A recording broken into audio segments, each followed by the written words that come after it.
Ceci est un livre audio autogénéré par Google. Lettre de nomination. Nous sommes à la fin du mois d'août. Je reçois ma lettre de nomination. Elle est claire comme de l'eau de roche. Je suis le nouveau vicaire d'une paroisse de 17 000 habitants répartis sur 15 communes dont certaines, jadis, avaient un curé résident. C'était, dit-on, l'époque où monsieur le curé, habillé en grand deuil, était connu et reconnu de tous, où il baptisait les enfants, les petits-enfants et les arrière-petits-enfants d'une même famille, où il savait laquelle de ses ouailles était présente ou absente à la messe du dimanche. Bref, l'époque où les curés étaient inamovibles pour des paroissiens plutôt sédentaires. J'arrive donc dans un contexte où les temps ont bien changé. Très vite, je vais finir par me rendre compte que le temps ne change pas sans changer les hommes et les femmes qui l'habitent. On ne peut rien y faire, sauf qu'il nous est possible d'en prendre conscience. Ma lettre de nomination m'invitait à collaborer avec le curé à la mise en œuvre du projet pastoral diocésain qui faisait une belle place et en appelait à nos propres initiatives pastorales. Je comprenais là qu'on nous prenait au sérieux. Le soir, en relisant cette lettre dont je réalisais l'importance, je compris en réalité une chose essentielle. Je n'étais qu'un envoyé, c'est-à-dire quelqu'un qui devait agir au nom d'un autre, sans jamais prétendre prendre sa place et faire comme si tout dépendait de lui et de sa vision des choses. Depuis le jour de mon ordination diaconale, et plus encore lors de mon ordination presbytérale, j'avais accepté d'être envoyé au nom de l'Église qui elle-même est envoyée et agit au nom du Christ. Comme Ésaïe disant à Dieu, « Me voici, envoie-moi ».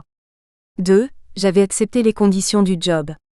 Ce don du sacerdoce, disait Jean-Paul II, souvenez-vous en toujours, est une merveille qui a été réalisée en vous mais pas pour vous. Elle l'a été pour l'Église, ce qui équivaut à dire pour le monde qui doit être sauvé. La dimension sacrée du sacerdoce est totalement ordonnée à la dimension apostolique, c'est-à-dire à la mission, au ministère pastoral. Comme le Père m'a envoyé, moi aussi je vous envoie. Le prêtre est donc un envoyé. Voici une autre connotation essentielle à l'identité sacerdotale.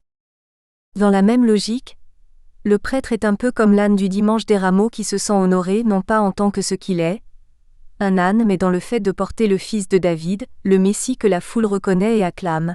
Hosanna, béni soit celui qui vient au nom du Seigneur. La mission contenue dans ma lettre de nomination me rassurait sur un point. Le oui de mon ordination presbytérale était à nouveau légitimé à la suite du Christ pour annoncer l'évangile du salut. J'étais reconnu pleinement prêtre, donc essentiellement missionnaire, loin de chez moi, au-delà de la couleur de ma peau et de ma culture. Prophétique. Cette lettre traduisait aussi d'une certaine façon ma communion profonde avec les autorités de l'Église qui m'accueillent, non sans mettre en relief la communion qui me lie à l'Église particulière à laquelle j'appartiens. Je pouvais à présent commencer ma mission, par une messe. Première messe.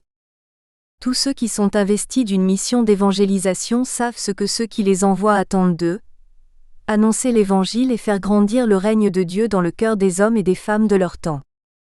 Dans l'Église, en dehors de quelques indications d'ordre pratique et général données par l'autorité ecclésiastique, la façon de signifier le règne de Dieu et de le faire grandir dépend en partie, sinon totalement, de la pastorale paroissiale qui tient compte des caractéristiques particulières du contexte. Dans cet ordre d'idées, l'évangélisation dans ce qu'elle suppose d'humain au sens de médiation est pour beaucoup une entreprise de communication. Si elle tient à signifier et à être performante, elle implique de s'appuyer sur des stratégies de com. Qui sortent de la généralisation pour mettre en relief la particularité du groupe auquel on s'adresse, ainsi que les éléments pertinents du contexte susceptibles d'aider à susciter l'adhésion au message qui est annoncé. En un mot, si l'Évangile est une bonne nouvelle en ceci que son message est transfigurant et amène à un mieux-être humain, il faut trouver le moyen de l'annoncer pour qu'il puisse être accueilli par des gens qui a priori n'en sont pas demandeurs. Pour qu'il y ait adhésion, il faut d'abord une proclamation qui suscite celle-ci. En d'autres termes, il s'agit de savoir semer la graine. Parlant de ceux qui ne connaissent pas le Christ et à qui on doit l'annoncer, saint Paul note dans la lettre aux Romains: comment l'invoquerait-il sans avoir cru en lui? Et comment croirait-il en lui, sans l'avoir entendu? Et comment l'entendrait-il, si personne ne le proclame? Et comment le proclamer, sans être envoyé? L'adhésion à l'Évangile devient foi en Jésus-Christ à partir du moment où celui qui adhère à la parole fait l'expérience de sa petitesse devant le grand mystère proclamé, et se laisse porter par ce souffle vivifiant qui lui parle de l'intérieur, en sachant que, comme l'a si bien écrit Jean Ladrière, la foi n'est pas seulement une démarche de la conscience. Elle est la mise en œuvre dans l'effectivité du vécu, de cette économie même qui est reconnue et acceptée.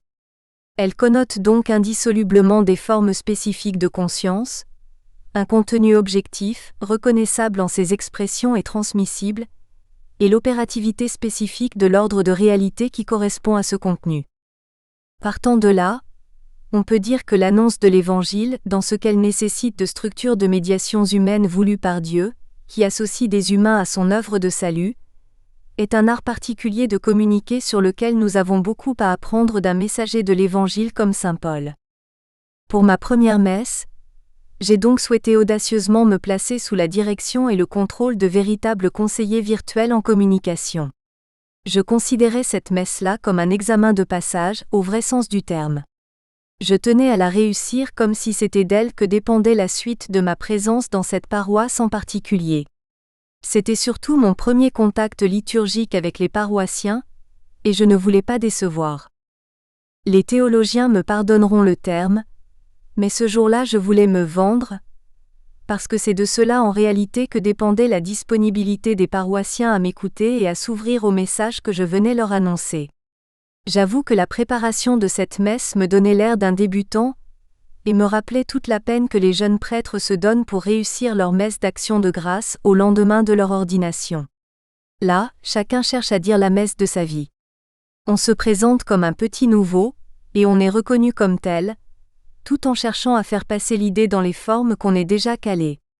On veut faire une messe sans faute à tout prix. Bref, j'étais dans une ambiance de jeune ordonné. En me priant de dire une messe comme celle qu'on voit dans toutes les églises de France, avec des gestes à propos comme indiqué dans les rubriques du missel romain, mes conseillers en communication m'avaient demandé de répondre à 3 questions avant le début de l'épreuve. À qui aurais-je réellement affaire ? Quelle idée se faisait-il des prêtres africains en général ? Que pouvaient-ils attendre réellement de moi, en particulier ? Grâce à des informateurs, j'avais su que j'aurais affaire à des paroissiens dont la majorité étaient des gens du terroir, des gens qui avaient été témoins d'une histoire qui se terminait, des gens dont le rapport au temps différait par ailleurs du mien. Comme me le disait un ami, « Vous les Africains, vous avez le temps. Nous les Européens, nous avons les montres. » J'étais invité à comprendre que dans mon nouveau champ de mission la messe ne dure pas toute une matinée, et qu'en conséquence les homélies, en particulier, devaient aller à l'essentiel. Sur la deuxième question, j'avais su que mes futurs paroissiens n'avaient pas une grande expérience des prêtres africains. Certains n'en avaient jamais rencontré. Ils croyaient même qu'en Afrique tous les prêtres célèbrent la messe en swahili. Un prêtre africain chez nous ? Bof, on verra bien, se seraient exclamés certains. Oh ! Il y a bien longtemps de cela que nos fils et frères missionnaires sont allés chez eux. C'est leur tour de venir maintenant chez nous, se seraient exclamés d'autres. À ce qu'on entend dire, il semblerait qu'ils aient des messes très animées.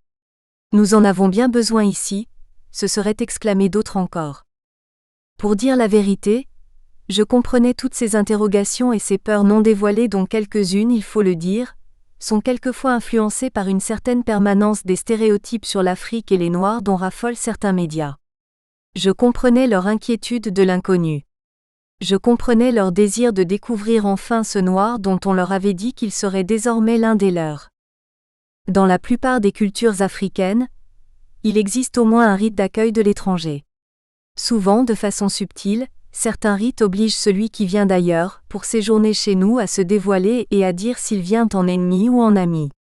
Tel il se donne à voir, tel on le prendra. C'était bien mon cas.